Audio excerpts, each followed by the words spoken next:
Сегодня мы поговорим о заболевании синдрома лестничной мышцы. Дело в том, что к нам часто обращаются больные с болями в плечевом суставе. При обследовании мы устанавливаем диагноз синдром лестничной мышцы и проводим лечение. Проблема очень актуальна. Почему? Потому что синдромом поражено лица молодого трудоспособного возраста от 20 до 50 лет.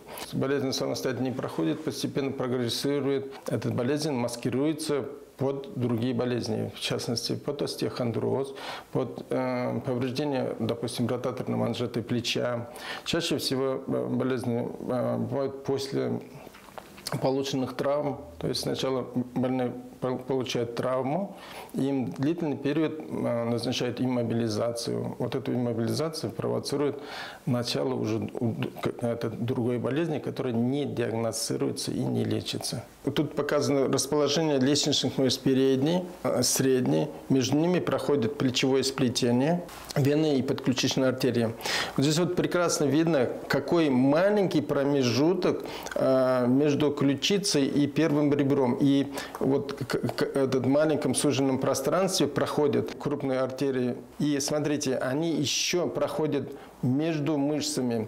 Вот при сокращении мышц она способствует к сдавлению вот в этом промежутке нервов и вызывает болезненное состояние. Просто возьмем такой случай. Человек сидит днями у компьютера, положение полусогнутом положении, голова ушла немножко впереди, мышцы сокращены. И при этом, чтобы удержать голову, напрягается мышца затылочной области, который передавливает нервы и сосуды шеи и головы и вызывает головные боли. Печальные последствия в виде тромбоза вот этих сосудов, артерии, вены. Самое опасное это когда происходит тромбоз артерии, и тромб, естественно, перекрывает полностью подключичную артерию с нарушением кровоснабжения верхней конечности. Страдают в основном люди, которые постоянно сидят за компьютером, которые водят автомобиль, допустим, да.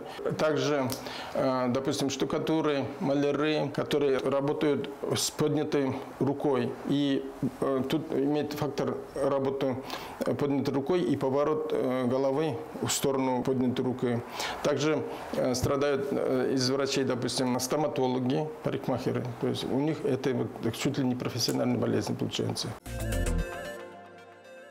Этиология заболевания связана тем, что при рефлекторном напряжении мышцы между мышцей и ребром происходит сдавление сначала, значит, нервное сплетение, это как первый этап, а затем артерии и подключичные артерии, подключичные вены. Основной механизм, значит, это сокращение и укорочение лестничных мышц. Пусковой механизм может быть как шейный остеохондроз, может быть искривление позвоночника, травмы. Один из провоцирующих факторов – это длительная фиксация верхней конечности, увеличение веса, занятие спортом. При физической нагрузке в поднятом положении верхней конечности приводит к сдавлению, к хроническому сдавлению вот этих вот образований. К нам с первичными признаками лестничной мышцы редко поступают. В основном это уже приходит после того, когда развивается болевой синдром. И больные жалуются на боли в плечевом суставе, затруднение отведения руки, боли ночного характера. То есть ночью более сильные, они спать не могут, допустим. Может присоединяться головные боли, боли в затылочной области головы. В первую очередь смотрим на верхней конечности. Цвет кожи, отек, есть у него отек или нет отека. Проверяем мелкую моторику. Посмотрим, на самом ли деле плечо болит. То есть, если это болезнь плечевого сустава, при движениях в плечевом суставе больной сразу скажет, да, вот, допустим, сгибание, разгибание, ротация, боли нет. У больного боли нет. Значит, плечевой сустав интактный. Мы идем дальше. Проверяем, значит, места прикрепления лестничных мышц с обеих сторон. И проверяем симметрично. Правую, левую сторону одинаково смотрим.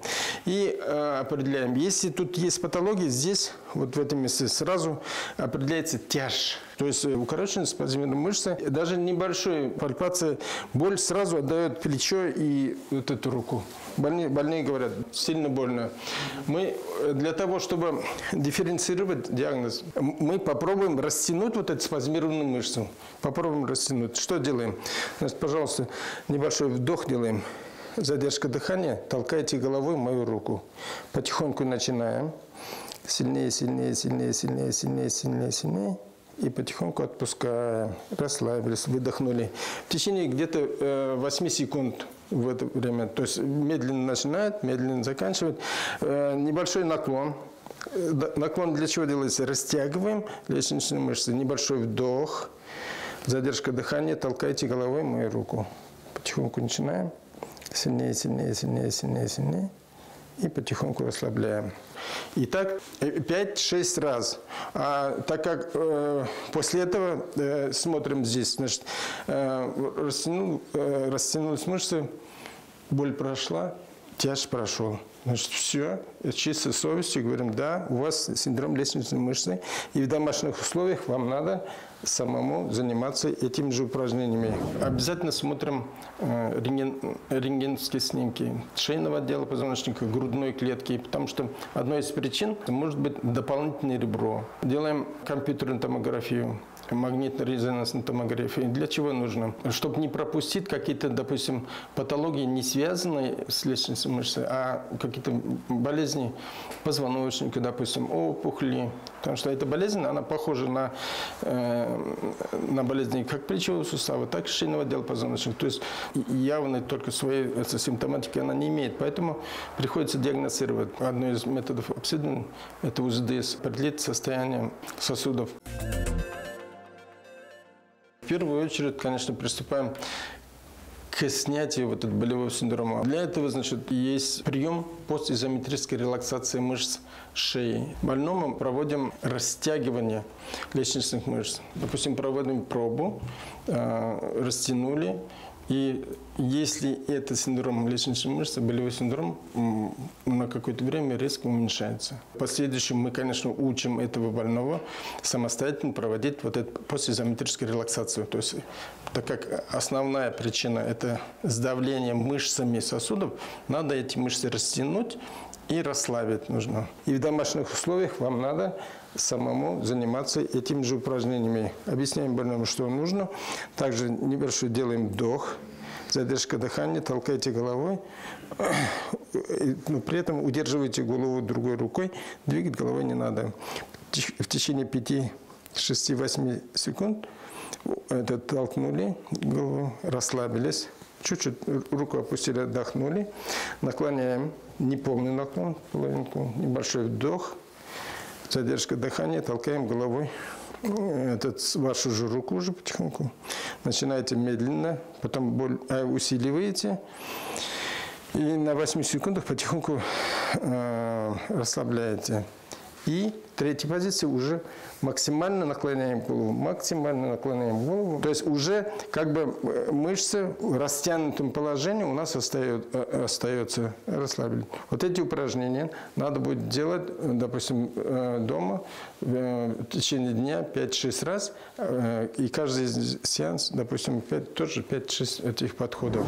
Второе. Делается блокадой места прикрепления лестничных мышц. Гормональными препаратами, стероидными препаратами. Иногда бывает достаточно одного раза, чтобы полностью снять ночные боли. Когда есть только болевой синдром, болезнь хорошо лечится. Третий пункт, значит, массаж миофасциальный затылочных мышц шеи. Надо разблокировать весь позвоночник. Следующий пункт. Для того, чтобы поддержать обезболивание, назначаем ПВС, нестероидные уже противовоспалительные препараты, спазмолитики. Включаем сюда физиотерапию, магнит, ультразвук, Есть вот сейчас на сегодняшний день сверхинтенсивные магниты, лазер, местная иглорефлексотерапия. То есть можно подключить все доступные на сегодняшний день физиотерапевтические эффекты. В каждой группе больных, скажем, или просто население, наверное, разное.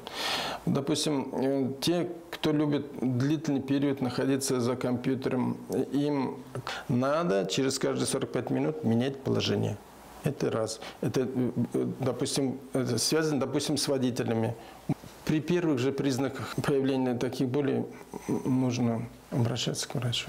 Не ждать, пока она перейдет в хроническую фазу, а здоровый образ жизни вести.